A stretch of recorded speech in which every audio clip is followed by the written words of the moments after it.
Joint pain ഉണ്ട്, വയറുവേദന, ഇടയ്ക്കിടയ്ക്ക് മൂത്രശങ്ക, അങ്ങനെ ഒരുപാട് കംപ്ലയിൻറ്റ്സ്.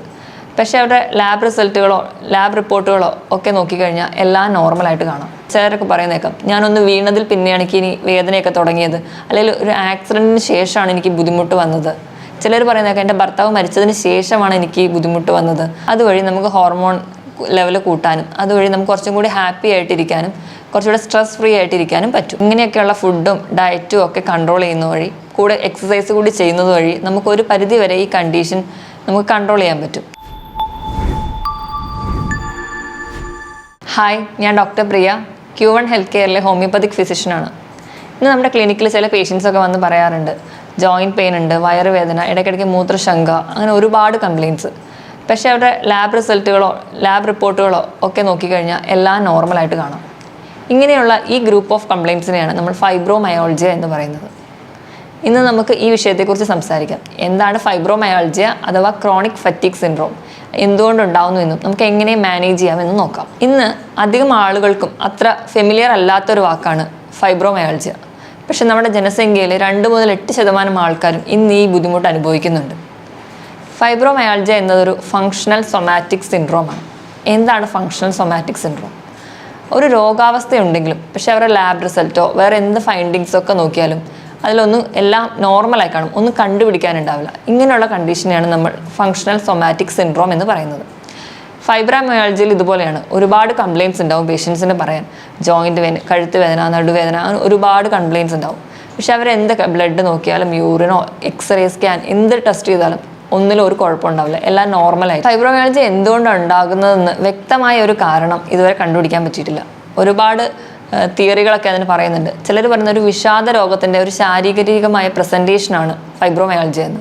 മറ്റു ചിലർ പറയും മനസ്സും ശരീരവും തമ്മിലുള്ള ഒരു ബോണ്ട് നഷ്ടപ്പെടുന്നതുകൊണ്ടാണ് ഈ കണ്ടീഷൻ ഉണ്ടാകുന്നതെന്നാണ്. ഈ മുകളിൽ പറഞ്ഞ കാരണങ്ങൾ കൂടാതെ നമ്മുടെ നാഡികൾക്കോ അല്ലെങ്കിൽ ന്യൂറോ ട്രാൻസ്മിറ്ററിനോ എന്തെങ്കിലും ഒരു ഇംബാലൻസ് വന്നാലും നമുക്ക് ഫൈബ്രോമയാൾജിയ ഉണ്ടാവുന്നതായിട്ട് പറയാം.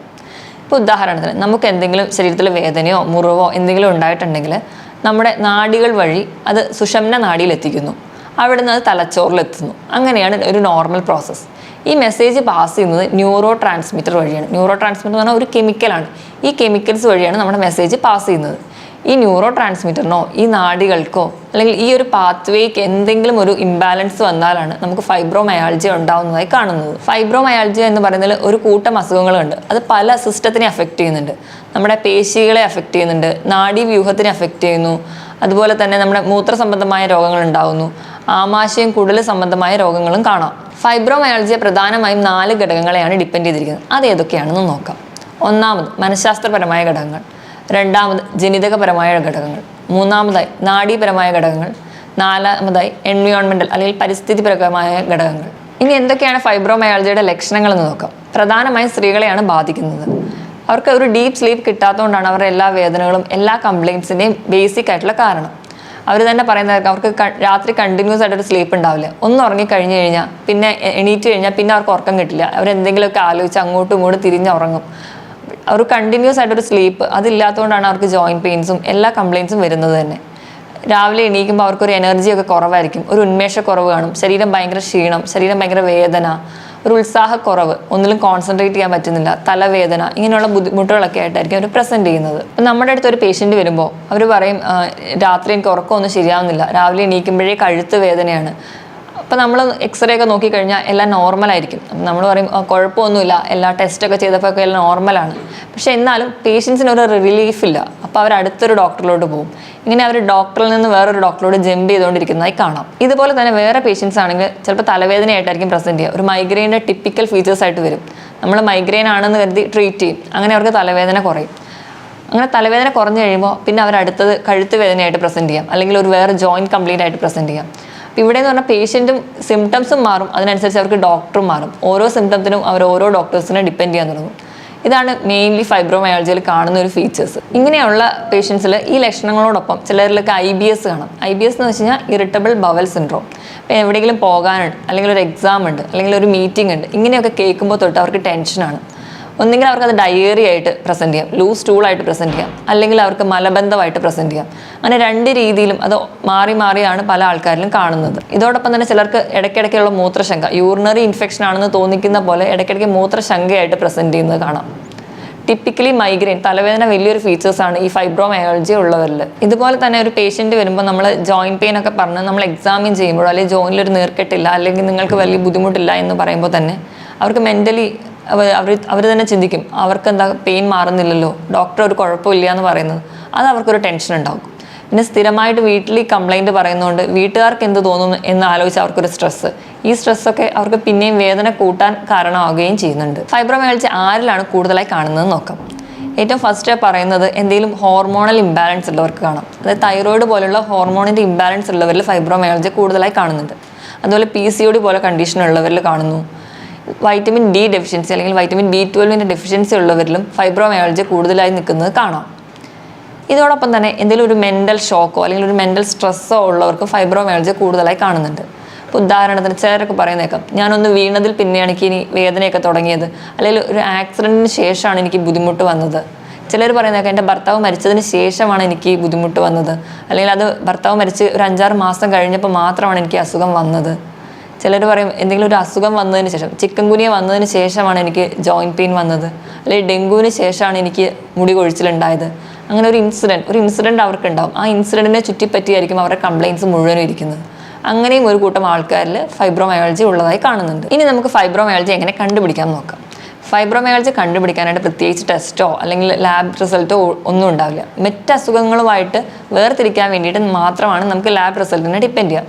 ഇപ്പം തൈറോയ്ഡ് ഹോർമോണിൻ്റെ ഡിസ്ഫങ്ഷൻ ഉള്ളവരാണെങ്കിൽ ആ ഹോർമോണൽ ലെവലൊക്കെ ഒന്ന് ചെക്ക് ചെയ്യാം, അല്ലെങ്കിൽ എന്തെങ്കിലും വൈറ്റമിൻ ഡെഫിഷ്യൻസി ഉള്ളവരാണെങ്കിൽ അതിൻ്റെ ലെവൽ ചെക്ക് ചെയ്യാം, എന്തെങ്കിലും മിനറൽസിൻ്റെ കുറവ് കൊണ്ടാണെങ്കിൽ നമുക്ക് ബ്ലഡിൽ അത് ചെക്ക് ചെയ്യാം. അങ്ങനെയൊക്കെ നമുക്ക് മറ്റ് രോഗങ്ങളുമായിട്ട് വേർതിരിക്കാൻ മാത്രമേ ഈ ലാബ് റിസൾട്ടൊക്കെ നമ്മളെ സഹായിക്കുകയുള്ളൂ. ഇതിന് പുറമെ ഒരു കണ്ടീഷൻ ഫൈബ്രോമയാൾജി ആണോ അതോ അല്ലയോ എന്ന് തിരിച്ചറിയാൻ വേണ്ടി ഒരു 3 ക്രൈറ്റീരിയ ഉണ്ട്. ഏതൊക്കെയാണ് ഈ ക്രൈറ്റീരിയ എന്ന് നോക്കാം. ഒന്നാമത്തെ ക്രൈറ്റീരിയ, 3 മാസത്തിൽ കുറയാത്ത വേദനകൾ ഉണ്ടായിരിക്കണം. രണ്ടാമത്തെ ക്രൈറ്റീരിയ, നമ്മുടെ ശരീരത്തിൽ 18 പ്രഷർ പോയിന്റ്സ് ഉണ്ട്. ഇതിൽ 11 എണ്ണത്തിനെങ്കിലും വേദന ഉണ്ടെങ്കിലേ നമ്മൾ ഒരു കണ്ടീഷൻ ഫൈബ്രോമയാൾജി ആണെന്ന് പറയുള്ളൂ. നമ്മുടെ ശരീരത്തിൽ മൊത്തം 18 പ്രഷർ പോയിന്റ്സ് ഉണ്ട്. അത് ഏതൊക്കെയാണെന്ന് നോക്കാം. നമ്മുടെ തലയോട്ടിയിൽ 2 എണ്ണം, കഴുത്തും ഷോൾഡറുമായിട്ട് മുമ്പിൽ 4 എണ്ണം, പുറകിൽ 4 എണ്ണം, കൈമുട്ടിൽ 2 എണ്ണം, നമ്മൾ ഇരിക്കുന്ന ബട്ടക്സിൽ 4 എണ്ണം, നമ്മുടെ കാലിൻ്റെ മുട്ടിൽ 2 എണ്ണം. ഇങ്ങനെ മൊത്തം 18 പ്രഷർ പോയിന്റ്സ് ആണ് നമ്മുടെ ശരീരത്തിലുള്ളത്. ഇനി മൂന്നാമത്തെ ക്രൈറ്റീരിയ, നമ്മുടെ ഡോക്ടർമാർ രോഗികളുടെ പേശികളുടെ ഉപരിതലത്തിൽ തൊടുമ്പോൾ അല്ലെങ്കിൽ പ്രഷർ അപ്ലൈ ചെയ്യുമ്പോൾ അവർക്ക് വേദന ഉണ്ടെങ്കിലും ആ കണ്ടീഷൻ ഒരു ഫൈബ്രോമയാൾജി ആവാം. ഈ ക്രൈറ്റീരിയയിൽ ഈ 3 കാര്യങ്ങൾ ഫുൾഫിൽ ചെയ്യുന്നുണ്ടെങ്കിൽ, അത് ഈ 3 കാര്യങ്ങൾ നിറവേറുന്നുണ്ടെങ്കിൽ മാത്രമേ നമുക്ക് ഈ കണ്ടീഷൻ ഒരു ഫൈബ്രോമയാൾജി ആണെന്ന് പറയാൻ പറ്റൂ. ഇനി നമുക്ക് ഫൈബ്രോമയാൾജി എങ്ങനെ മാനേജ് ചെയ്യാൻ നോക്കാം. ഒരു എക്സ്പേർട്ട് ഡോക്ടറിന് മാത്രമേ ഫൈബ്രോമയാൾജിയും അല്ലാതെ മറ്റൊരു കണ്ടീഷനുമായിട്ട് വേർതിരിച്ചെടുക്കാൻ പറ്റുള്ളൂ. ആദ്യം തന്നെ ഇങ്ങനെ വേർതിരിച്ച് എടുത്തു കഴിഞ്ഞാൽ ഉടനെ തന്നെ നമുക്ക് പേഷ്യൻസിന് കൃത്യമായ ഉറക്കമാണ് വേണ്ടത്. അതിനായിട്ട് നമുക്ക് മെഡിസിൻസ് കൊടുക്കാം.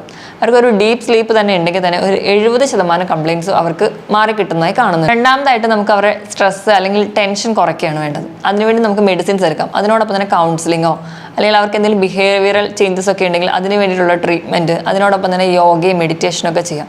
അതുവഴി നമുക്ക് അവരുടെ ടെൻഷനും സ്ട്രെസ്സും കുറയ്ക്കാം. മൂന്നാമതായിട്ട് അമിതവണ്ണമുള്ളവരാണെങ്കിൽ ഫൈബ്രോമയാൾജി കൂടി ഉണ്ടെങ്കിൽ ആ കണ്ടീഷൻ കുറച്ചും കൂടി വേഴ്സൺ ചെയ്യും. അതുകൊണ്ട് അമിതവണ്ണമുള്ളവരാണെങ്കിൽ വെയിറ്റ് കുറയ്ക്കാൻ വേണ്ടിയിട്ട് കൃത്യമായ വ്യായാമം ചെയ്യുക, അതുപോലെ അവരുടെ ഫുഡ് അതുപോലെ കൺട്രോൾ ചെയ്യാൻ ശ്രദ്ധിക്കണം. നാലാമതായിട്ട് പുകവലി, മദ്യപാനം തുടങ്ങിയ ദുശ്ശീലങ്ങളുണ്ടെങ്കിൽ അത് പൂർണ്ണമായി നിർത്തണം.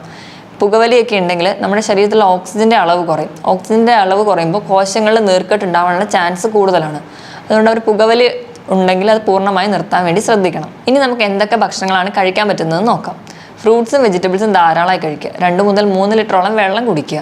omega-3 ഫാറ്റി ആസിഡ് അടങ്ങിയിട്ടുള്ള ചെറിയ മത്സ്യങ്ങൾ, അതുപോലെ നട്ട്സ്, ചാള, ചൂര, അയല തുടങ്ങിയ മീനുകൾ ഒക്കെ കഴിക്കുന്നത് നല്ലതാണ്. ഇതോടൊപ്പം തന്നെ പ്രോബയോട്ടിക്സ്, അത് നമ്മുടെ വയറ് ശുദ്ധീകരിക്കാനും അല്ലെ വയറിൽ നല്ല ബാക്ടീരിയയുടെ ഗ്രോത്തിന് വേണ്ടിയിട്ട് പ്രോബയോട്ടിക്സ്, പുളിയില്ലാതെ തൈര് കഴിക്കുന്നത് നല്ലതാണ്. അതുപോലെ വൈറ്റമിൻ C അടങ്ങിയ ഭക്ഷണങ്ങൾ കഴിക്കുന്ന വഴി നമുക്ക് എന്തെങ്കിലും ഇൻഫ്ലമേഷൻസ് ഒക്കെ ഉണ്ടെങ്കിൽ അതിൽ മാറ്റാനും ഒക്കെ നല്ലതാണ്. അതോടൊപ്പം തന്നെ ആൻറ്റി ഓക്സിഡൻസ് കഴിക്കുന്നതും നല്ലതാണ്. ഈ ഡയറ്റിനോടൊപ്പം കൃത്യമായിട്ട് വ്യായാമം കൂടി ചെയ്യാം. നമ്മൾ വ്യായാമം ചെയ്യുമ്പോൾ നമ്മുടെ ഹാപ്പിയസ്റ്റ് ഹോർമോൺ ആയിട്ടുള്ള എൻഡ്രോഫിൻസ് ഉണ്ടാകുന്നു. പൊതുവെ ഫൈബ്രോമയാൾജി ഉള്ളവരിൽ എൻഡ്രോഫിൻസിൻ്റെ അളവ് കുറവാണ്.